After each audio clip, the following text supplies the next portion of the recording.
कहा मामा यार एक बात बताओ, यहाँ पे हमारे एरिया में पता नहीं कितने रेस्टोरेंट्स खुले होंगे, उसमें से बहुत सारे तो बंद हो गए और कुछ हैं जो धक्का दे दे करके चल रहे हैं, चलते जा रहे हैं। लेकिन आप हो, आपने एक छोटे से सेटअप से शुरू किया था, एक सिंगल छोटी सी दुकान से, और आज आपने इतना एक्सपैंड कर लिया।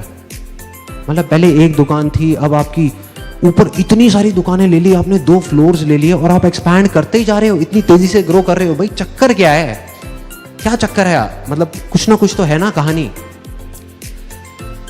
तो जैसे एक नॉर्मल रिएक्शन होता है, उन्होंने कहा अरे बेटा कुछ नहीं है, सब ऊपर वाले की कृपा, कुछ ना कुछ है, कुछ तो है। मतलब मैं नहीं मान सकता कि ऐसे ही, मतलब ये तुक्का नहीं हो सकता, ये नहीं हो सकता। और मैंने उनके मुंह पे बोला, मैंने कहा ऐसा भी नहीं है कि आपका जो खाना है वो बहुत टेस्टी है। मैं कहा there are lot of other restaurants जिनका खाना आपसे अच्छा है, फिर भी वो इतना नहीं चल रहा। उन्होंने 3 बड़े बड़े भगोने उठाए, पतीले होते हैं भगोने, बड़े बड़े बोल,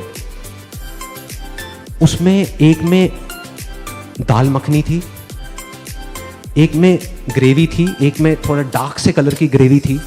वो उठाए और बाहर निकल गए, वहाँ से नीचे सीढ़ियों पे जाने लग गए, नीचे उतरने लग गए। नीचे गए, सड़क पे चले गए, मैं भी पीछे पीछे। मैंने कहा देखता हूँ भाई क्या चक्कर है, क्या कहानी है।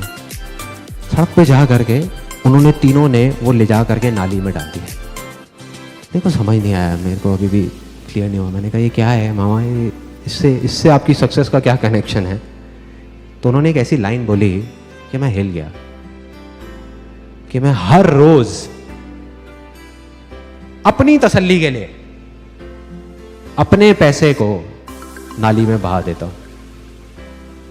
उन्होंने बोला और वहां से चले गए। मैं वहीं खड़ा रह गया, मैं सोच रहा था, मैंने कहा इसको ब्रेक कर करके समझना पड़ेगा, एक बार में पूरा समझ नहीं आएगा। तो उसका पहला पार्ट कि मैं हर रोज, मैंने कहा समझ आता है, अपनी तसल्ली के लिए, ये सेकंड पार्ट था उसका। मतलब कि वो ये जो कर रहे हैं वो अपनी तसल्ली के लिए कर रहे हैं। इसका क्या मतलब हुआ कि वो किसी और की तसल्ली के लिए नहीं कर रहे। कोई और कौन? मैं, जो उनके रेस्टोरेंट में खाना खाने जाता हूँ, या मेरे जैसे और बहुत सारे लोग। मतलब कि उनके अपनी तसल्ली की बात कर रहे हैं, कस्टमर सेटिस्फैक्शन की बात नहीं कर रहे। और मुझे धीरे धीरे समझ आने लगा हमारी प्रॉब्लम, कि हमारी प्रॉब्लम। लास्ट पार्ट था उनके डायलॉग का कि मैं अपनी तसल्ली के लिए अपने पैसे को नाली में बहा देता हूं। इस डायलॉग ने मुझे हिला के रख दिया अंदर तक। ये मेरे को समझ नहीं आ रहा था।